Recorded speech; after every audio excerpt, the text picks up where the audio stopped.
Chapter 13. When we head inside, I can hardly believe my nose. The unmistakably wondrous aroma of spaghetti and meatballs is wafting out of the eating place. Saliva pools in my mouth. Yippee, it's supper time! But as Hattie hangs my leash on the hook, I swallow my excitement. I can't let myself get distracted. I have a plan to get my Hattie back, and nothing will stop me. Fetchman hangs up his cap and the two fat leathery gloves, the big one over his cap and the smaller one over the leash. I watch Hattie and her swinging tail of hair rush into the eating place. My nose is overwhelmed by the savory fragrance in the air.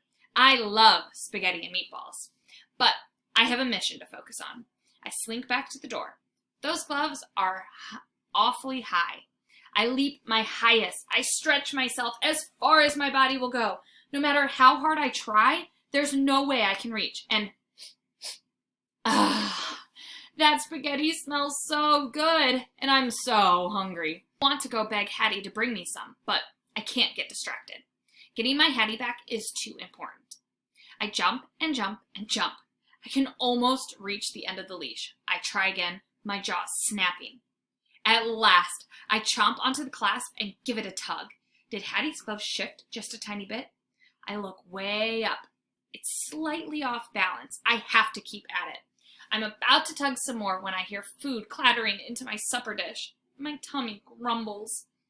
Fenway, Hattie's sweet voice sings. I want to stick to my task, but my belly's in charge. I bolt over to the eating place doorway. My dish of sumptuous food is sitting in the middle of the wicket floor. Hattie's gazing at me with eyes full of determination. Fenway, she calls, come. I thrust my snout through the doorway. My tummy is rumbling. I look at Hattie with my saddest, droopiest eyes, and I give her my best wine. Don't you feel bad for me, Hattie? I can't get to my food, and I'm starving. But instead of bringing it to me like she's supposed to, she doesn't even flinch. She keeps on staring. Fenway, come, she calls again, clapping her hands. Uh-oh, something's wrong. Hattie's not looking at me with sympathy and concern like she always does. And she sounds almost commanding, convincing. I glance at my food, sitting there in the dish, smelling so delicious, waiting for a ravenous dog to come devour it. But that wicked floor stands between us. Talk about torture.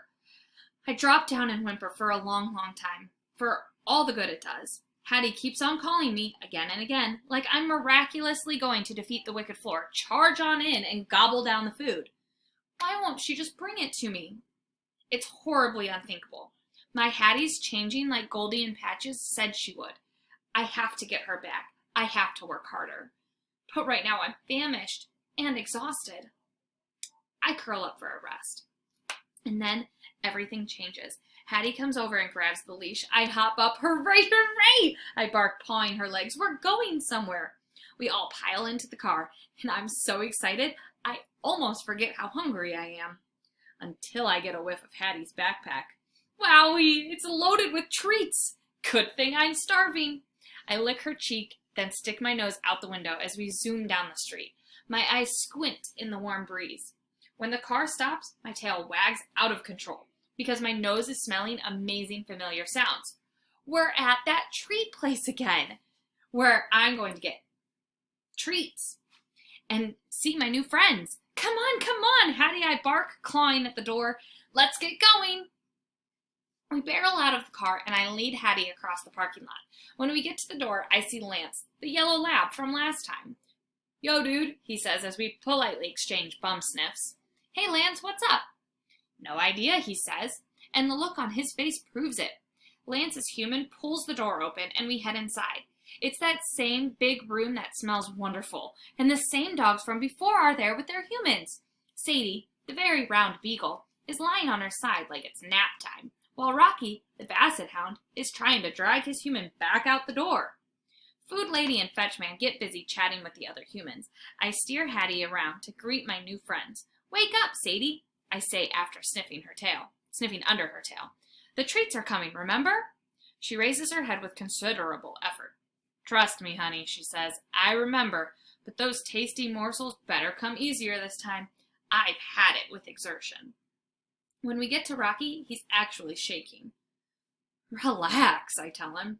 There are going to be awesome treats. Fenway, you are way too happy about this, he says with a shudder. What's not to be happy about? I say, hopping up and sniffing Hattie's backpack a few more times. Is something wrong with your eyes or your ears, Rocky? I said, we're getting treats. He gazes up at his human like no treat could possibly cheer him up. I couldn't help but wonder why he wants to go home so badly. Does he live atop a pile of steaks? When the one human strides over, the rest of the humans immediately give her full attention. She obviously has some kind of power over them. Hattie takes in a deep breath, like she's getting ready for something. I'm getting ready too. I'm leaping and leaping, pawing at her legs as she unzips her backpack. Hooray, hooray, those treats are coming! My mouth waters, my tummy roars. I didn't eat supper, but now I'm getting treats, a whole backpack full of them. Whoopee! I bark, dancing around Hattie's sneakers. I can hardly wait. Hattie balls her fist and holds it over my head. Sit, Fenway, she says. I spring up wildly, sniffing like crazy. Sure enough, the tasty smelling treat is in her hand. I know it is. Give it to me, Hattie, I bark.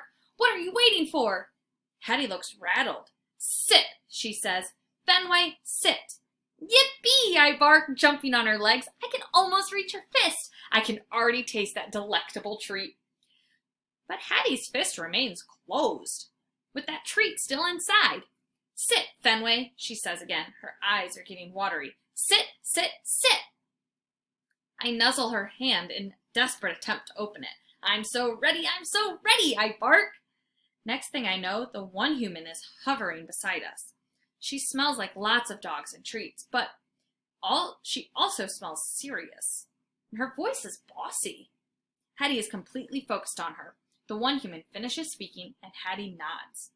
Then, with no warning at all, Hattie turns. She stares into my eyes, takes a deep breath, holds her fist right over my nose. Sit, she demands. Her voice is full of conviction. Whoa, she wants me to do something. But what? Her posture reminds me of that time when I sat and the one human gave me a treat. I plop down on my bum, my gaze never leaving her fist. When it opens, I'm not going to miss that yummy snack. Hattie bounces up and down. Yes, she shouts, and just like that, the treat falls into my mouth.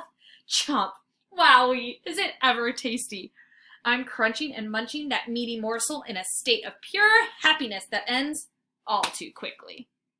Hattie smiles at the one human, who pats her shoulder. More, please, I bark. Hattie holds another treat above my nose. Stay, she orders, then she takes a step back. Hey, I'm not going anywhere. Yes, she shouts again, and a wonderful treat sails into my mouth. Chomp. Oh boy, it's just as yummy as the last one. It's another blissful moment of crunching and munching that I wish would never end. Fetchman and Food Lady are grinning. Then they pat Hattie on the back. Hattie smells proud, like she won a competition. Or a battle. They must be awfully happy that I finally got some food, and they're not the only ones. My belly is on fire. I can hardly wait for more. Hattie is totally distracted by Fetchman and Food Lady, which can only mean one thing. Opportunity. I sniff my way over to Hattie's backpack. My nose tells me it is stuffed full with treats, and it's right behind her on the floor. I thrust my entire head inside. Wowee! This thing sure is loaded! I knew it! Chomp, chomp, chomp. I'm wolfing the treats one after another after another. I can't stop. And why would I want to? There are enough treats in here to last forever. I'm in a bag full of dog heaven. Fenway! Hattie yells. Ouch! My collar is tugging at my neck, pulling me right out of the backpack. Hey, what'd you do that for? I bark, wiggling to get free. Hattie's face is frowning, and her shoulders are heaving. She's struggling to breathe. Big fat tears start sliding down her cheek. Something tells me that treat time is over.